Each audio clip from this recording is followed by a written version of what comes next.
Queridos alunos, agora nós vamos gravar a nossa sexta aula, né? Esta aula será uma aula um pouco longa, eu até aconselho vocês a ouvi-la, se for possível, em 2 vezes. Eu não posso e não devo, moralmente, sonegar informação a vocês. Nós vamos falar dos pais pós-nicenos, tanto do Oriente quanto do Ocidente. E tem pessoas que não posso deixar de fora de jeito nenhum, como Crisóstomo, Eusébio, Jerônimo, Agostinho, Ambrósio. Então, realmente, eu até peço desculpas, mas será uma aula longa. Então, aconselho, assistam uma parte, vão tomar um café, esticar a perninha, assistir outra parte. Mas como vocês são o EAD, eu não posso deixar, porque vocês não têm contato comigo. Apesar de eu dar algumas leituras extras, ela também não vai abarcar tudo. Então vamos começar, porque senão a gente vai perder muito tempo e eu queria que vocês prestassem bastante atenção, porque ela vai preparar vocês para a questão dos vários tipos de interpretação, né? Por exemplo, os pais da Igreja Oriental, né, pertencem ao que deve ser chamado de escolas de Alexandria e Antioquena, de interpretação. Crisóstomo ou Teodório da Mopsuestia seguiram a escola antioquênia ou síria de interpretação. Essa escola destaca, gente, o estudo histórico-gramatical da Bíblia, tá? Enquanto que a escola de Alexandrina, como o Orígenes segue, destaca a interpretação alegórica, Alexandria alegórico. Lembra que eu até brinquei com vocês, gravem isso, né? E nós vamos ver depois que isso terá consequências quando vocês forem estudar ou analisar a Bíblia, ou fazendo crítica do Antigo e Novo Testamentos, ou fazendo exegese e hermenêutica, tá? Então, é esse o ponto que é importante para que vocês entendam. Os pais do Oriente, primeiro, nós vamos ver dois grupos, os do Oriente e os do Ocidente, tá? Os do Oriente nós veremos três: Crisóstomo, Teodoro e Eusébio de Cesareia. Se eu às vezes enrolar um pouquinho nos nomes de algum lugar ou do sobrenome deles, que às vezes não é sobrenome, mas é do lugar de onde eles vêm, vocês me desculpem, porque realmente tem uns nomes complicados aqui para a gente aprender, tá bom? Então vamos lá, queridos. O primeiro que nós veremos é João Crisóstomo. Agora, Crisóstomo não é nome dele, não é sobrenome, é um título que foi dado. Criso quer dizer ouro, stomos é boca, é o boca de ouro. Então, São João Crisóstomo, para a Igreja Católica, ou João Crisóstomo, ele tinha uma eloquência tão grande que ele ficou conhecido, ele foi denominado o Boca de Ouro, tá bom? Aqui, acredita em mim, está escrito Crisóstomo, tá bom? Então, essa é uma imagem dele que eu tirei da internet, eu achei bonita, né? Eu sempre gosto, dentro da medida do possível, de analisar, tá? Olha, queridos, esta é um resumo muito curto do que eu vou falar para vocês. Eu vou agora ler um trecho do livro que eu estou seguindo, que é, entre outros, do Early Carnes. Chama-se O Cristianismo através dos Séculos. Hoje eu não estou lendo o livro do Franklin Ferreira. Esse é outro, chama Carnes. Vocês têm na bibliografia, tá? Eu vou ler sobre o Crisóstomo na página 120 e 121, ok? João, chamado Crisóstomo, devido à sua eloquência, logo depois de sua morte, mereceu literalmente o nome de Boca de Ouro que lhe deram. Ele nasceu por volta de 345. Eu já expliquei para vocês que esse C é cerca de. Nós não temos nunca certeza absoluta das datas, tá, gente? Enfim, ele nasceu então por volta de 355 numa rica família da aristocracia de Antioquia, Sua mãe, Antusa, faz lembrar a mãe de Agostinho, que nós veremos depois, pois apesar de ter enviuvado aos 20 anos, recusou-se a casar de novo para que pudesse dedicar todo o seu tempo à educação do filho. Crisóstomo foi aluno do sofista Libânio e o sofista Libânio, né, foi amigo do imperador Juliano. Libânio instruiu nos clássicos gregos e na retórica, o que lhe deu as bases para sua excelente oratória. Tá? Por algum tempo exerceu a advocacia, mas após seu batismo em 368, está aqui a informação, ele se tornou monge. Com a morte da mãe em 374, passou a viver uma vida ascética bem rigorosa até os anos 380. Nessa época viveu numa caverna de uma montanha perto de Antioquia. A saúde debilitada, no entanto, o obrigou a abandonar esse regime rigoroso. Foi ordenado em 386, pregou em Antioquia alguns dos seus melhores sermões até o ano de 398. Em 398, foi feito patriarca de Constantinopla.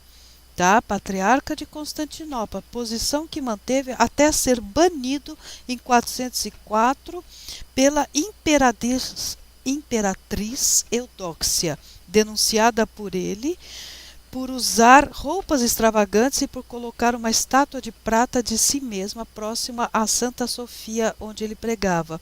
Ele morreu no exílio em 407. Queridos, Crisóstomo viveu uma vida simples de pureza que era por si só uma censura aos seus paroquianos de Constantinopla, cujo padrão de vida era altíssimo. Por ser extremamente asceta em sua ênfase na simplicidade de vida e inclinado ao misticismo, nem sempre agia com moderação. Por natureza, porém, era educado, amigo e prestativo. Embora tenha sido um gigante em estatura moral e espiritual, era um homem magro e de baixa estatura, de rosto afilado, mais afável, testa franzida, cabeça calva e olhos vivos e penetrantes, deixava uma indelével, que não se pode esquecer, tá? Indelével impressão nos seus ouvidos. Isso é o que está escrito aqui. Ainda tem mais alguma coisa, é longo, tá? Mas é interessante só que também que vocês saibam que ele escreveu cerca de 600 homilias, das quais sobreviveram, né? 640, aliás, sobreviveram. Talvez ele tenha escrito até mais, tá? Em sua maioria, essas homilias ou sermões se constituem em exposições da Epístola de Paulo, tá? Por não conhecer o hebraico, tá? Não fez uma investigação crítica dos textos do Antigo Testamento, mas destacou a importância do contexto e procurou descobrir o sentido literal dado pelo autor e fazer uma aplicação prática desse sentido aos problemas das pessoas de sua época. Tá bom? Não é por acaso que ele foi e continua sendo um dos maiores oradores sacros que a Igreja Oriental já teve. E ele que diz: a cruz e a ética devem andar de mãos dadas. Queridos, como exemplo de um texto dele, que nem todos nós vamos ter tempo de ler, evidentemente, eu pus uma homilia que é para vocês lerem em casa, que é esse slide aí, a homilia 10. Tá bom? É só um exemplo do que é uma homilia. É um pequeno sermão, é um pequeno texto em que tem um fundo moral. Então vocês procurem ler, tá bom? Desculpa que eu estou falando um pouco acelerado, mas a matéria é muito grande hoje, viu, queridos? Vamos lá, o Teodoro de Mopsuestia, representante da escola literal. Olha aqui uma imagem dele. Né? Eu gosto muito dessas pinturas que geralmente são afrescos, são pinturas feitas ou em paredes, não são pinturas em tela a óleo não, viu gente? E isso faz parte da arte cristã, tá? É muito interessante. Onde é essa Mopsuestia? Olha, eu falei que são difíceis esses nomes. Olha lá aqui, gente, olha Teodoro, tá? Eu volto no mesmo mapa, né? Cada hora eu acho um mas a mesma região, né? Eu acho na internet para demonstrar para vocês. Olha, tá bem aqui, olha Antioquia, que foi citado, tá? Aqui do Crisóstomo, né? E aqui Mopsuestia, o Teodoro que nós vamos estudar agora. Olha, tá bem na pontinha aqui desse rabinho aqui do mar Mediterrâneo. De novo, queridos, vocês vão sair daqui sabendo essa região de cor. Olha a Grécia, olha a Itália, tá bom? Aqui vai ser muito importante, gente, porque olha, vocês têm Cartago, que nós vamos ver, e olha Hipona, onde a gente vai ver Agostinho de Hipona. Quando chegar lá, tem um mapa também de Hipona, tá bom? E volto a dizer, ó, e olha Alexandria, escola alegórica, tudo bem? Então, esse mapa vocês vão olhar e decorar até o fim da vida de vocês. Aqui eu peguei outro mapa, embora seja em 117, só para mostrar que a Mopsuestia está localizada numa província romana chamada Cilícia. E é aqui, olha, a Cilícia. Tá? Então, províncias são divisões políticas, né? Divisões. Olha, aqui a Ásia, por isso se chama Ásia Menor, tá? Olha a Trácia, a Macedônia, a Dalmácia, nós vamos falar da Dalmácia ainda hoje. Olha a Itália, tá bom? Olha a Sicília, não confundir Sicília, que é a bola que a botinha está chutando, com a Cilícia. Tá? A Cilícia está aqui na Ásia Menor, ela está vizinha da Armênia, inclusive tem muita história da Cilícia também com a Armênia. Mas não vamos nos estender que a seara é grande. Vamos lá, o Teodoro, queridos, eu vou ler para não me perder e para não falar muito como eu costumo falar, mas eu não posso deixar de dar as informações. Estou lendo nesse mesmo livro, estou continuando na página 121, o livro do Carnes, O Cristianismo através dos séculos. Outro notável pai da igreja é Teodoro da Mopsuestia. Ele também estudou a Bíblia por 10 anos com Teodoro de Tarso. Essa ótima instrução foi possível por ter nascido numa família rica, porque a educação antigamente, gente, era uma coisa muito cara, tá? Ele foi ordenado presbítero em Antioquia em 383 e tornou-se bispo da Mopsuestia na Cilícia em torno de 392. Por isso que eu mostrei aquele mapa para vocês. Teodoro foi chamado apropriadamente de o príncipe dos exegetas antigos.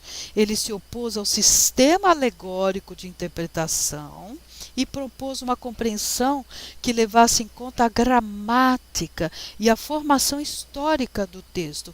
Isso que a gente chama de interpretação histórico-gramatical, tá bom? A fim de descobrir o sentido que o autor quis dar. Hoje em dia caiu essa questão do que o autor pretendia. A gente nunca vai saber exatamente, a gente só tem o texto, não tem a cabeça do autor para abrir e ver o que ele queria. Mas é muito importante essa fase de interpretação para poder começar a estudar o texto de uma maneira mais acadêmica e científica, tá? Continuando a leitura, deu atenção especial ao contexto imediato e remoto do texto. Esse método fez dele um comentarista e teólogo dos mais competentes. Tá? Teodoro escreveu comentários sobre os livros da Bíblia, como as cartas aos Colossenses e aos Tessalonicenses. Tanto ele, deixa eu voltar porque ainda não entramos foi um erro meu, que eu tenho que continuar a leitura aqui, tá bom? Tanto ele, né, o Teodoro, quanto Crisóstomo enriqueceram notavelmente a interpretação da Bíblia no seu tempo. Tá vendo a importância deles, gente? Por isso que eu estou parando e dando uma aula só sobre eles. Tá? A obra de ambos, Teodoro e Crisóstomo, contrastava vigorosamente com as forçadas interpretações da Bíblia gerada pelo uso do método alegórico de interpretação. Esse método que eu disse para vocês que é oriundo da cidade de Alexandria, né? Alegórico, Alexandria. Ok. Então é isso, gente. Isso é o que tem nesse livro sobre o Teodoro, tá? Poucos textos sobraram dele, mas ele foi muito importante na evolução, eu não gosto muito dessa palavra evolução, mas na modificação da maneira de você encarar e analisar o texto bíblico, ok? Agora vem o Eusébio de Cesareia, tá? Esse é importantíssimo, gente. Ele é um dos maiores pais da igreja. Ele foi um grande historiador. Ele pode-se dizer que ele é o fundador da história da igreja, assim como Heródoto é o fundador da história. Heródoto é um grego que escreveu também uma história, né? Lógico, gente, vocês não podem imaginar que a história tanto do Eusébio de Cesareia quanto do grego lá, Heródoto, será com base científica como é a historiografia moderna. Mas sem eles, nós não saberíamos quase nada disso que nós estamos falando, desses primeiros 3 séculos. Nós devemos aqui, ó, a história eclesiástica de Eusébio de Cesareia. Tá? Ele é importantíssimo. Então vamos começar lá.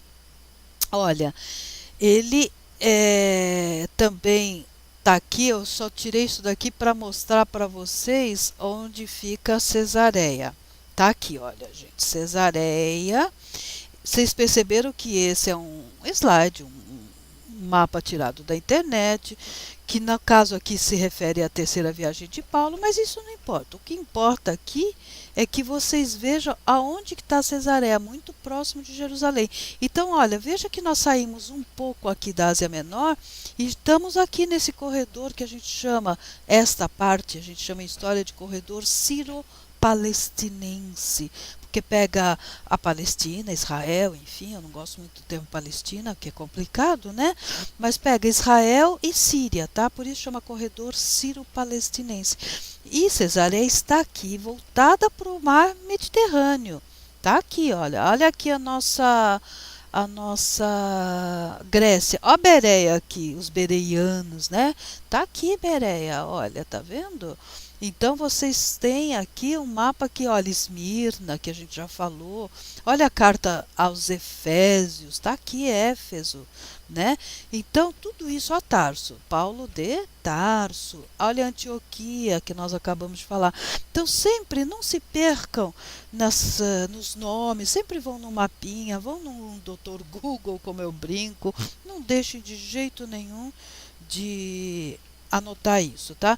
Agora eu vou ler o texto, continuando no mesmo livro, vai pegar o final da página 121 e a página 122, tá bom? Um dos pais da igreja mais amplamente estudados é Eusébio de Cesareia, tão merecedor do título de pai da história da igreja quanto Heródoto é o do título de pai da história. Lembra que eu falei Heródoto? Ele era grego, né? Depois de receber uma boa instrução por parte de Panfilho em Cesareia, ajudou o amigo a organizar a sua biblioteca nessa cidade. Eusébio era um estudante interessado e lia tudo o que pudesse ajudar em sua pesquisa. Ele se serviu, tá, gente? Tanto da literatura profana quanto da literatura sacra.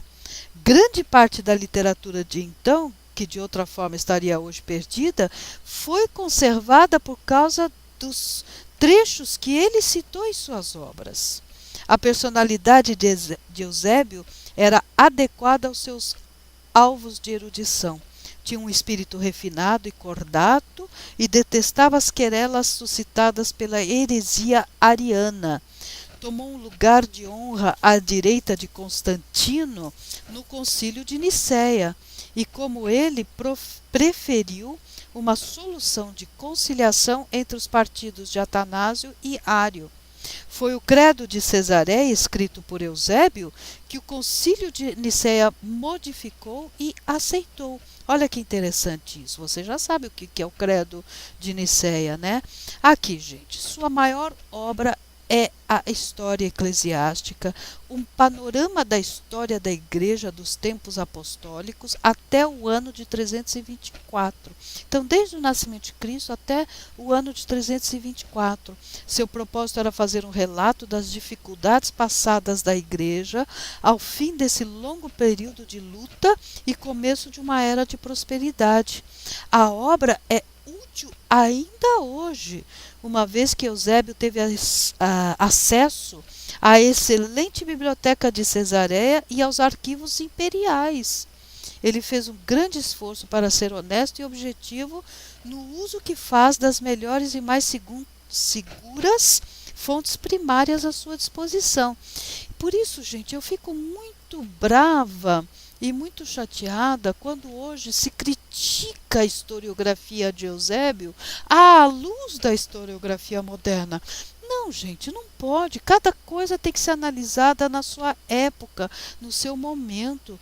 Ele foi extraordinário para a sua época. E graças a eles, eu estou dando essa aula para vocês. Essas 5 primeiras aulas, a nossa grande fonte é a história eclesiástica de Eusébio de Cesareia. Tá? Então, não caiam nessa tentação de querer discutir o valor histórico, porque dizer, ele não citou fontes. Não, gente, eu já falei isso para vocês, ele não citou fonte, ele é a fonte. Ele é a fonte e é uma pessoa extremamente autoritativa e autorizado, tá? Porque ele teve convívio. E se a gente for pensar aquele que conviveu, ele está quase que ligado aos primeiros pais da igreja, aos apostólicos, tá? Aqui, pelo menos nesse livro que eu estou lendo para vocês, ele foi honesto. Olha, ele diz que Eusébio, de certo modo, antecipou o estudo científico acurado, que é próprio do historiador moderno na avaliação de suas fontes de informação. Não surpreende que Eusébio seja a nossa melhor fonte sobre a história da igreja durante os 3 primeiros séculos de sua existência. Tá?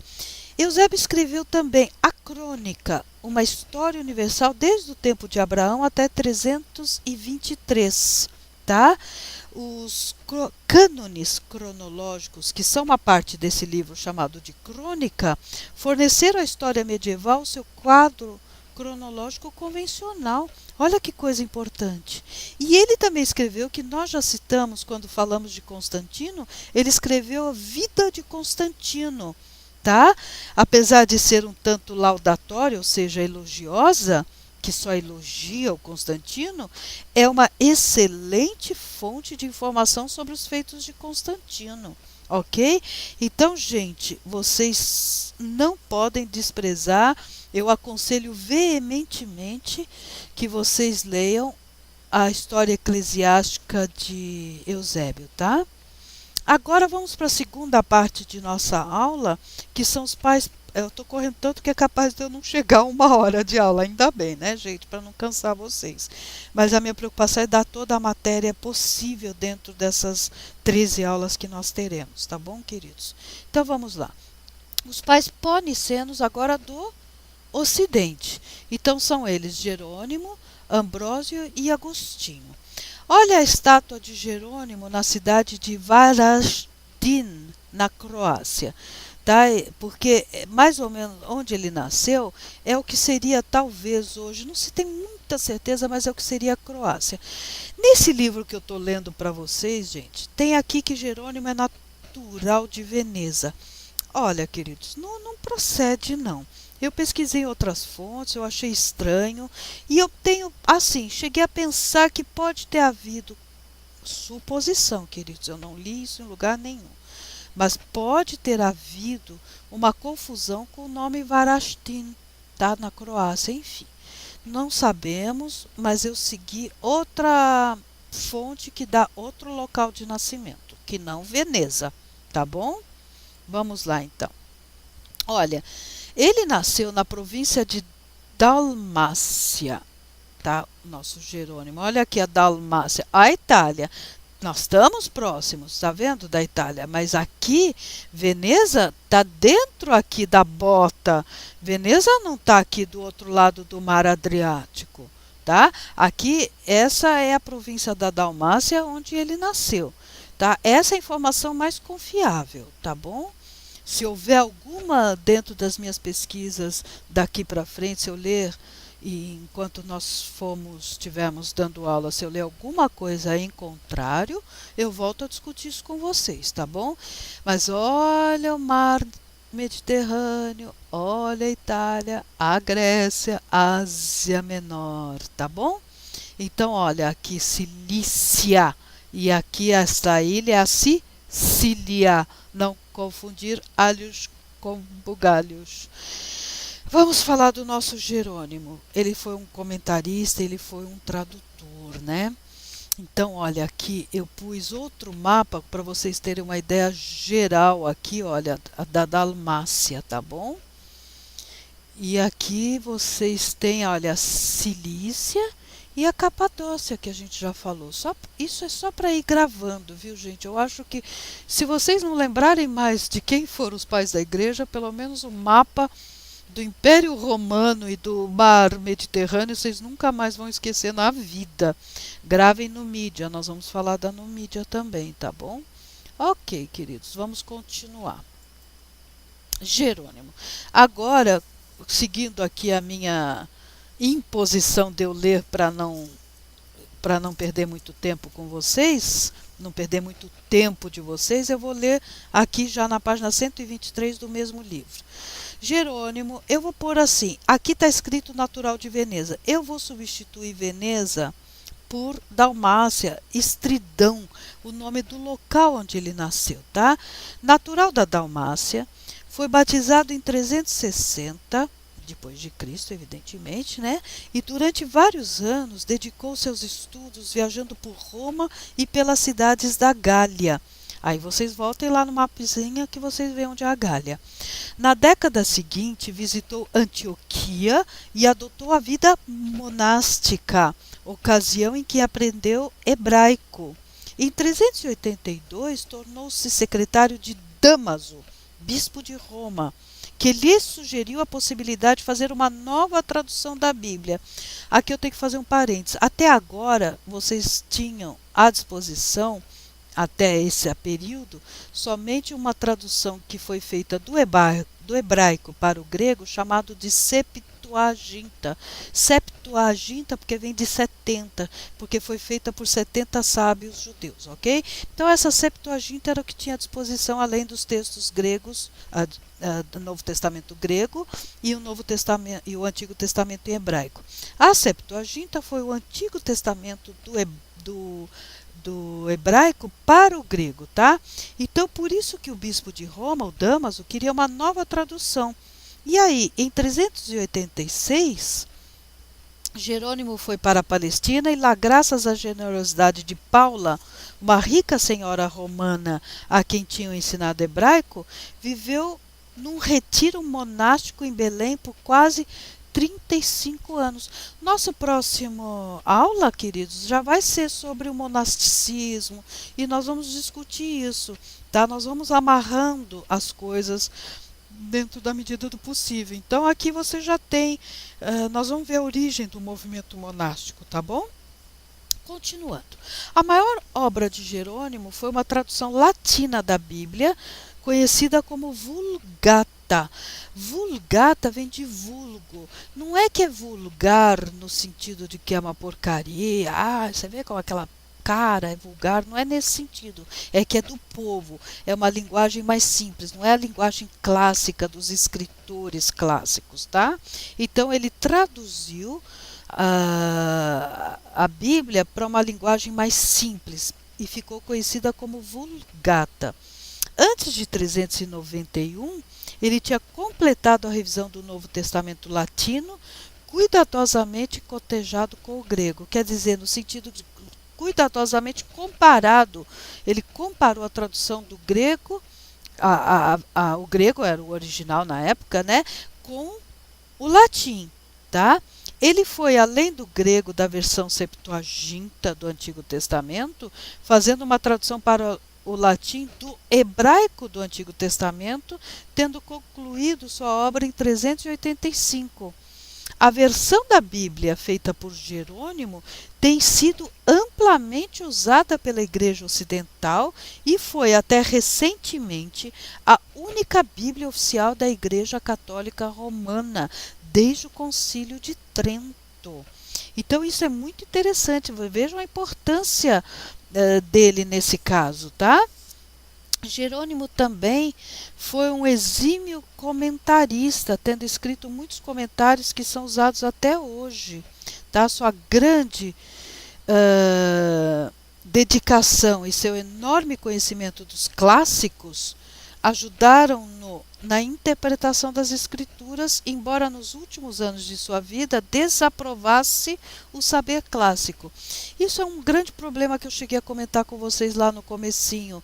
Nós devemos absorver a cultura, devemos estar acima da cultura, devemos estar contra a cultura. Isso são coisas que são muito sérias, e qualquer posição que se tomar terá suas consequências boas e as suas consequências ruins. Eu sou amplamente a favor de se ter uma cultura geral muito grande, que eu acho que isso ajuda a gente a não cair em determinadas armadilhas culturais, tá bom? Bom, vamos voltar para o nosso Jerônimo. Ele escreveu também o chamado De Viris Illustribus, seguindo o padrão dos biógrafos antigos. E isso quer dizer a vida dos homens ilustres, tá? Poderia, em tradução livre, dizer isso. A obra contém breves resumos biográficos e bibliográficos de importantes autores cristãos e de suas obras, desde o tempo dos apóstolos até seus dias. Seu amor pela vida ascética fez dele um propagador do ascetismo. Muito da popularidade medieval da vida ascética no Ocidente se deve aos escritos de Jerônimo sobre o assunto. Isso vai ser assunto da nossa próxima aula, a vida monástica e tudo, tá bom, queridos? Então vocês vejam a importância do Jerônimo, né? Ele é muito... Olha aqui, aí para vocês, esse eu achei na internet, eu achei um slide bastante interessante e eu resolvi tomar a liberdade de copiar e colar, digamos assim.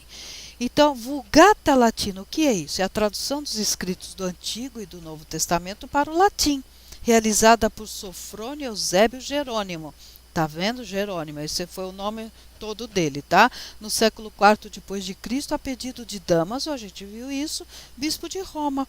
Depois da Septuaginta, a gente já falou dela, foi a primeira vez que os escritos foram ordenados de forma a tomar um corpo de doutrina. Foi o mais importante trabalho de codificação dos escritos sagrados, pois é o que se utiliza até hoje como detentor de autenticidade e credibilidade. Tá? Não é um único, tá? Você tem a Septuaginta, que é grega, você tem a Peshitta, tá? Com Shita, Peshitta, que é siríaca. Vocês têm a versão armênica, que é muito importante, da Armênia, armênica, mas como nós não temos acesso a essas línguas, nós não temos muitos estudos. Mas em Israel, na Universidade Hebraica de Jerusalém, existem cadeiras inteiras só para estudar a versão armênica, para estudar a Peshitta, que é siríaca, tá? E isso é muito importante, são várias versões bíblicas da Bíblia que são utilizadas como base para o estudo da interpretação e da linguagem da Bíblia, tá? Isso não está escrito, mas eu acho por bem colocar para vocês. Aqui é uma página da Bíblia em latim, só para a gente respirar um pouco, né? Porque são muitas coisas a dizer, né? Mas olha, eu acho que eu vou conseguir até, estou falando feito uma louca e rápido, mas tá valendo a pena. O próximo que nós vamos ver é o Ambrósio. Olha o Ambrósio aí. Tá? Vocês percebem que isso é um mosaico, olha, são pedrinhas isso que foram para formar a imagem dele. Olha que trabalho lindo. Eu acho indispensável, é que o tempo é curto, né, gente? Mas seria muito bom acompanhar a arte cristã junto com a história da igreja.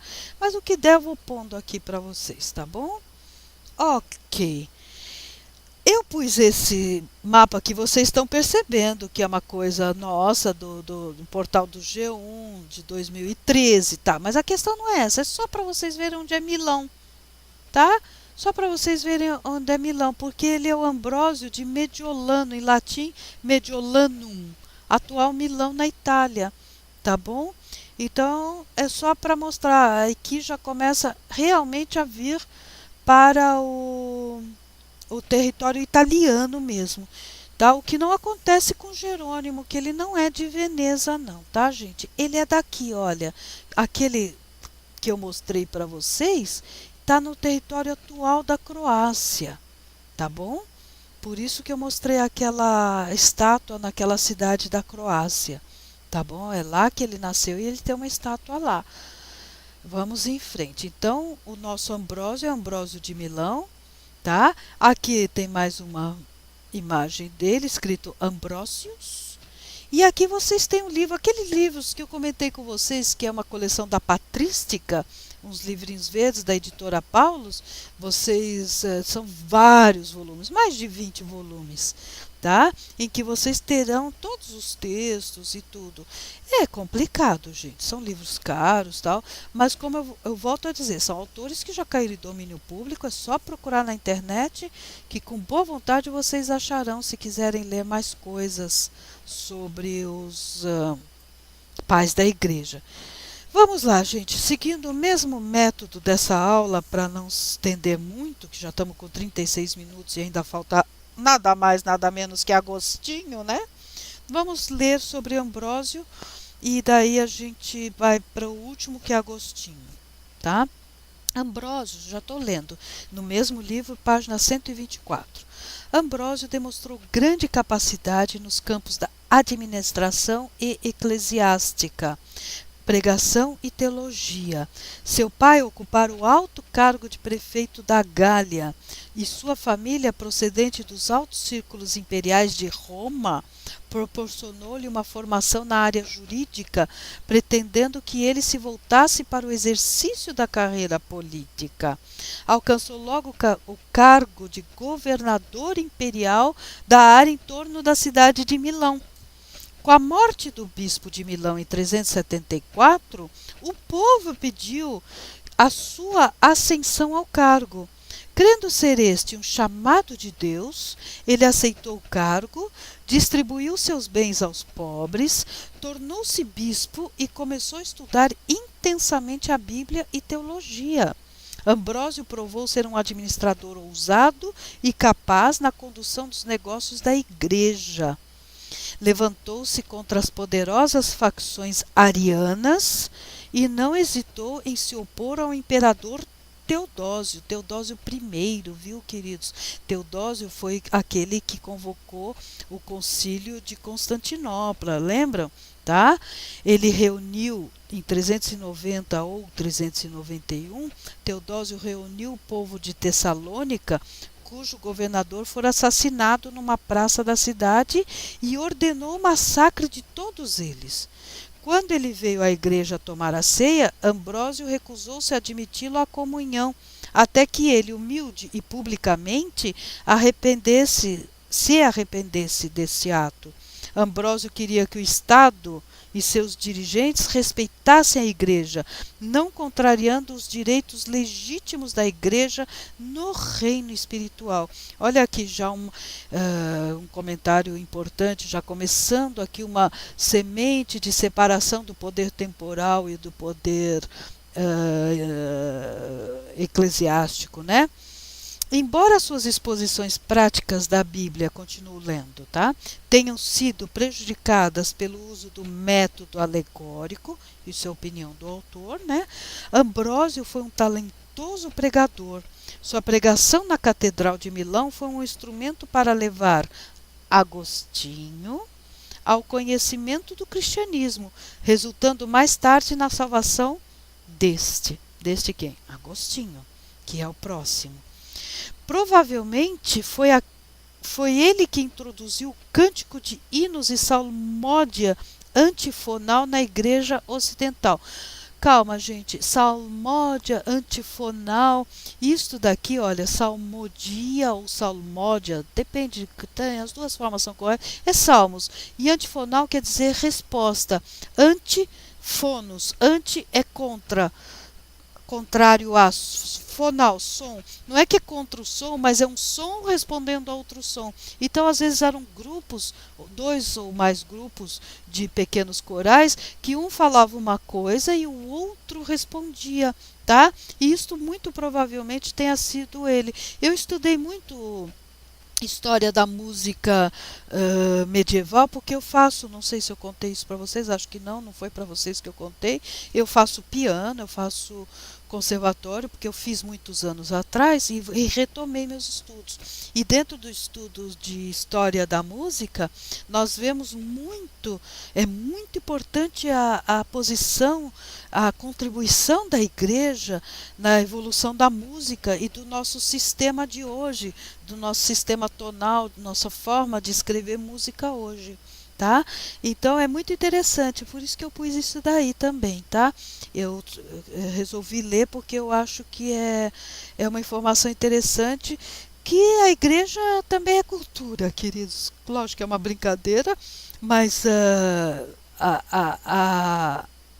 o que a igreja contribuiu na Idade Média, sem a igreja, querido, nós não teríamos a cultura que temos hoje, porque ela preservou muito nas suas bibliotecas, inclusive grandes autores clássicos, não cristãos necessariamente só. Autores clássicos, queridos, tenham noção disso. A igreja foi fundamental, por isso que eu não concordo quando se fala Idade Média, Idade das Trevas. Não. Teve problemas, claro que teve, mas se nós pegarmos uma outra perspectiva da história, foi ela a grande guardiã da cultura ocidental, tá bom? Ambrósio, vamos lá. Ambrósio foi também um teólogo de grande talento, embora só tenha estudado teologia depois de ter sido ordenado bispo. Ok? Então tá aqui, queridos, Ambrósio. Agora falta Agostinho. Agostinho de Hipona. Queridos, o texto aqui de Agostinho é enorme, ele pega 4 páginas, eu vou ler até uma determinada parte e depois eu vou ver como eu faço, talvez eu até converse com o professor Paulo, eu digitalize essa parte de Agostinho e passe para vocês, tá bom? Porque são 1, 2, 3, são 4 páginas sobre Agostinho. Então, 2 folhas, 4 páginas, tá? Então eu vou ler uma parte, mas vai ficar a cargo de vocês complementar, porque ele é simplesmente Agostinho, gente, é o mais importante de todos. Ele tem uma influência enorme, inclusive dentro da visão protestante, a questão do livre-arbítrio, tudo tem que passar por Agostinho. Entendeu? A leitura dele é fundamental. Lógico que a obra dele é enorme. Dessa coleção de livros verdinhos, vocês têm vários volumes de Agostinho, mas eu aconselho fortemente, vivamente, que vocês procurem ler as Confissões de Agostinho, pelo menos, porque não é só uma coisa de leitura para a história da igreja, não, é uma leitura para a cultura ocidental, da época e para o que ele deixou de legado, assim como Calvino. Você pode não ser calvinista, pode ser um arminiano, mas Calvino modificou a visão de mundo ocidental, né? Então são peças-chaves na cultura, gente. Esqueçam de pensar pequeno, só a igreja. Não, sabe? É na cultura. Para a igreja nem se diga, mas eu quero ampliar essa visão de vocês, tá bom? Então vamos lá, queridos. Nosso querido Agostinho de Hipona. Onde está Hipona, gente? Olha aqui. Hipona, no norte da África, tá bom? Estão cansados de olhar para esse mapa? Ótimo, vão se cansar mais ainda, tá? Vou mostrar quantas vezes forem necessárias. Quando a gente entrar um pouquinho mais para frente, nós vamos entrar mais aqui e vamos entrar aqui no norte, gente. Quando entrar as grandes invasões bárbaras, que vai modificar e fazer um grande sincretismo cultural, porque os hunos vêm daqui e empurram. Aqui estavam os povos germânicos, vamos dizer genericamente, que são vários nomes, e com a pressão dos hunos vindo do norte, eles foram entrando e se fixaram nesse território, onde nós vamos ter depois França, Alemanha, tá? Na própria Itália. Então é muito importante essa visão desse mapa, tá? Mas o nosso Agostinho, vamos lá, porque já temos 44 minutos e temos ainda meia página para ler. Olha, Agostinho de Hipona, tá aqui. Hipona, então, norte da África, tá vendo? Olha Cartago aqui, que nós já falamos. Que mais que eu posso mostrar para vocês? De novo, só para vocês aqui, ó. Antioquia. Oh, meu cursor não quer responder aqui muito bem. Ó, Antioquia. Olha Tarso. Olha Mopsuestia. Tudo bem? Então são lugares que aos poucos. Olha Filipos aqui. Cartas aos Filipenses, enfim, tá bom? Importantíssimo o mapa, gente. Não estudem sem mapa, não estudem sem cronologia, o que for parte histórica, tá bom? Vamos lá. Agostinho. Meninos, eu fiz um slide só sobre Agostinho, mas eu vou ler. Então prestem muito atenção. Eu vou ler o equivalente a 2/3 de uma página. É um pouco cansativo, mas é a forma que eu encontrei de não ultrapassar essa aula a mais de 1 hora. Tá? Embora as minhas aulas que eu vá dar a partir de fevereiro lá no seminário presenciais, elas tenham 1 hora, eu sei que pelos computador, muitos estão vendo por tablet ou mesmo celular que é pequenininho, fica cansativo, né? Mas força, queridos, forças. Agostinho nasceu em 354 no município de Tagaste, na África Romana, atual Namíbia. Sua mãe Mônica era uma cristã devota e seu pai Patrício, um pagão convertido ao cristianismo no momento da morte, tá? No leito de morte, quer dizer, no momento que ele ia morrer. Agora eu vou começar a ler. A fama de Jerônimo e Ambrósio, mesmo honrados com os títulos de doutores pela Igreja medieval, é pequena diante da reputação de Agostinho. O protestantismo e o catolicismo romano tributam honra à contribuição que Agostinho deu à causa do cristianismo. Olha o que eu falei lá atrás. Simplesmente Agostinho. Polemista capaz, pregador talentoso, administrador episcopal competente, teólogo notável, filósofo, viu gente? Filósofo também. Ele criou uma filosofia cristã da história que, em sua essência, continua válida até hoje. Vivendo num tempo em que a velha civilização clássica parecia sucumbir diante dos bárbaros, olha os bárbaros que eu comentei, que invadiram, né, o Império Romano. Agostinho se posicionou entre dois mundos, o mundo clássico e o mundo novo medieval. Para ele, os homens deveriam olhar adiante para a Cidade de Deus, é o nome de um livro dele, inclusive, Cidade de Deus, uma civilização espiritual, uma vez que a velha civilização clássica estava passando. E tem outra que chama-se Cidade dos Homens. Agostinho nasceu em 354 na casa de um oficial romano na cidade de Tagasta, ao norte da África.